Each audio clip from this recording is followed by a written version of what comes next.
بسم اللہ الرحمن الرحیم۔ سب سے پہلے تو ایک بار مل کر حضور اکرم صلی اللہ علیہ وسلم کی ذات اقدس پر درود شریف کا تحفہ پڑھ لیجئے۔ آج کا وظیفہ تمام وظائف سے سب سے زیادہ طاقتور وظیفہ ہے۔ جو بھی یہ وظیفہ کرے گا وہ اللہ تعالیٰ کی پناہ میں رہے گا اور اللہ تعالیٰ کی رحمت کی نظر و کرم کے زیر سایہ رہے گا۔ اس کی زندگی سے تمام پریشانیوں اور تمام مشکلات کا خاتمہ ہو جائے گا۔ اس کے ٹیڑھے راستے بھی سیدھے ہو جائیں گے اور اللہ تعالیٰ براہ راست اس کو سیدھے راستے پر ڈالے گا اور وہ دین میں اور دنیا میں ہرگز کوئی غلطی نہیں کر سکے گا۔ اس وظیفے کے کرنے کے دوران آپ کو اچھے اچھے خواب نظر آئیں گے اور یہی وہ احتیاط ہے جو آپ نے اس وظیفہ کے کرنے کے دوران کرنی ہے کہ جب بھی آپ کو کوئی بھی خواب نظر آئے، چاہے وہ کیسا بھی خواب ہو، آپ نے وہ خواب کسی کے ساتھ ذکر نہیں کرنا، چاہے کوئی کتنا بھی بڑا عالم ہو، تعبیر و رؤیا کا ماہر ہو، آپ نے تعبیر جاننے کی بھی کوشش نہیں کرنی، کیونکہ اس وظیفہ کے کرتے ہوئے اللہ تعالیٰ آپ کو تمام چیزیں خواب میں دکھا دے گا جو ہونے والی ہیں، اور خواب میں ہی اللہ تعالیٰ آپ کو بشارتیں عطا فرمائے گا۔ جو بھی کوئی کام آپ کو منع کرنا ہوگا وہ آپ کو خواب میں منع فرما دے گا، اور کسی کے کام کے کرنے کا اگر کوئی حکم ہوگا تو آپ کو خواب میں ہی اس حکم کے بارے میں اطلاع دے دی جائے گی۔ اور جو کوئی بھی انسان اس وظیفے کو کرے گا وہ صرف اللہ تعالیٰ کا حاجت مند رہے گا اور کسی سے بھی کوئی چیز مانگنے کی ضرورت پیش نہیں آئے گی، کیونکہ اس کی تمام ضروریات کی ذمہ داری براہ راست اللہ تعالیٰ خود پوری کرے گا۔ اس کے ساتھ ساتھ اگر کوئی اس کو نقصان پہنچانے کی طاق میں ہے تو کوئی بھی بڑے سے بڑا دشمن اس کو کسی بھی قسم کا نقصان نہیں پہنچا سکے گا۔ کسی بھی قسم کی بندش، چاہے وہ روزگار کی بندش ہو، چاہے وہ کاروبار کی بندش ہو، چاہے وہ گھروں میں برکت کی بندش ہو، اس انسان کے اوپر اثر نہیں کرے گی جو شخص یہ وظیفہ کرے گا۔ اس کے اوپر کسی بھی قسم کا کوئی بھی جادو اثر نہیں کرے گا۔ یہ تو وہ احتیاط تھی جو اللہ تعالیٰ اس کو اس وظیفے کے بدلے میں عطا فرمائے گا۔ اللہ تعالیٰ اس کی ہر پریشانی اپنے ذمے لے لے گا۔ اب آپ کو بتاتے ہیں کہ اس وظیفے کے کرنے سے اس شخص کو فائدہ کیا ہوگا۔ سب سے بڑا فائدہ اس وظیفے کے کرنے کا جو ہے وہ یہ ہے کہ اس کے دل میں کوئی بھی خواہش ہوگی، کوئی بھی چاہت ہوگی، اس کے دل میں کوئی بھی کام اگر وہ کرنا چاہے گا، کچھ بھی دنیا میں اور آخرت میں حاصل کرنا چاہے گا تو وہ خود بخود ہوتا چلا جائے گا۔ اس شخص کے صرف سوچنے کی دیر ہوگی اور وہ کام اور وہ نیت اس کی پوری ہو جائے گی۔ دنیا کے اندر انسان کیا کچھ نہیں پانا چاہتا، سب سے بڑی چیز جو انسان اس دنیا میں چاہتا ہے وہ عزت ہوتی ہے۔ حالانکہ جب بات روپیہ پیسہ اور دولت پر آتی ہے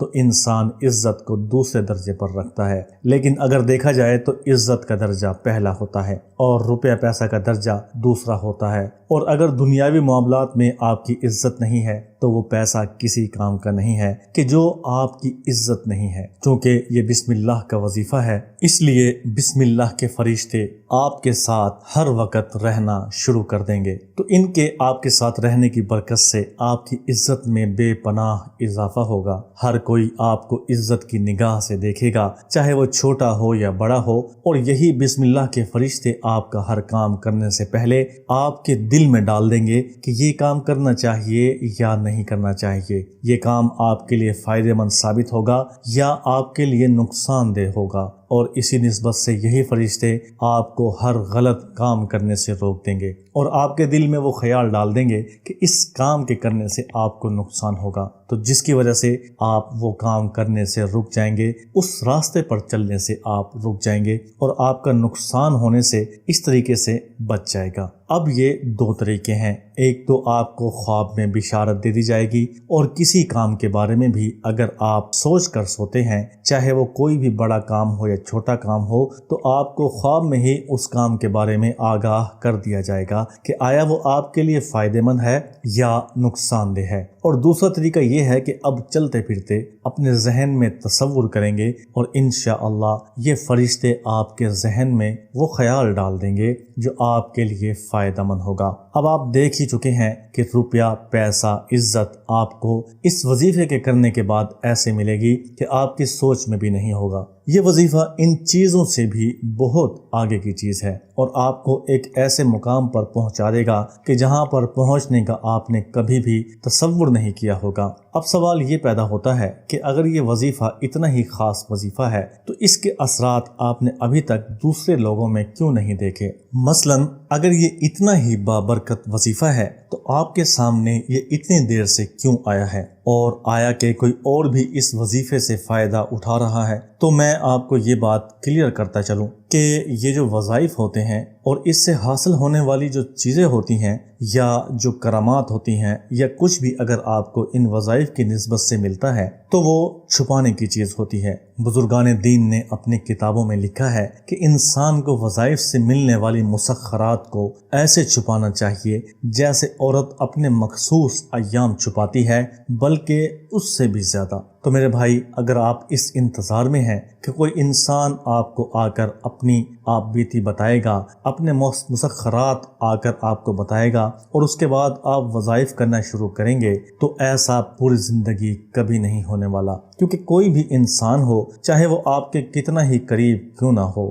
وہ آپ کو عمل کرنے کے طریقے تو بتا دے گا، عمل سے حاصل ہونے والی چیزیں بھی بتا دے گا، لیکن وہ یہ نہیں بتائے گا کہ اس کو کیا کیا حاصل ہوا ہے۔ یہ سب کچھ جاننے کے لیے آپ کو خود ہی یہ عمل کرنا پڑے گا۔ اب میں آپ کو بتا دیتا ہوں کہ آپ نے یہ عمل کیسے کرنا ہے۔ سب سے پہلے تو آپ یہ بات ذہن میں رکھ لیں کہ یہ عمل 1 2 4 5 دن کا نہیں ہے، مطلب اس عمل کے کرنے کی کوئی قید نہیں ہے۔ اس کو آپ چاہیں تو 1 دن بھی کر سکتے ہیں اور 100 دن تک بھی کر سکتے ہیں، اور چاہیں تو اس عمل کو اپنی زندگی میں ہمیشہ کے لیے معمول بنا لیں، اور اگر اس عمل کو اپنی زندگی کا معمول بنا لیں گے تو انشاءاللہ آپ اس عمل کے عامل بن جائیں گے اور کسی اور کو بھی اس عمل کا عطیہ کر سکیں گے، مطلب کسی اور کو اس عمل کے کرنے کی اجازت دے سکیں گے، جیسے کہ آج میں آپ کو اجازت دے رہا ہوں۔ اس عمل کے کرنے میں وضو یا بے وضو ہونے کی کوئی شرط نہیں ہے۔ عورتیں مخصوص ایام میں اس عمل کو نہیں کر سکتی، چلتے پھرتے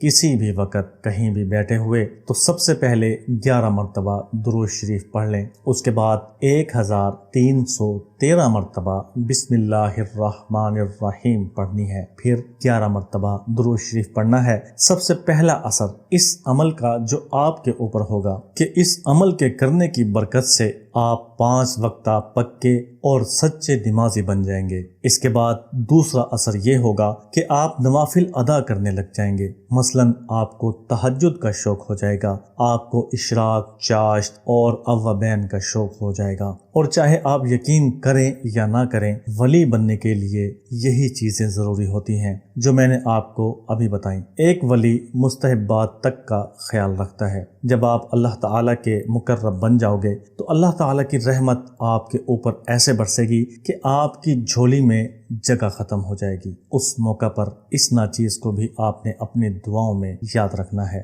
وما علینا الا البلاغ۔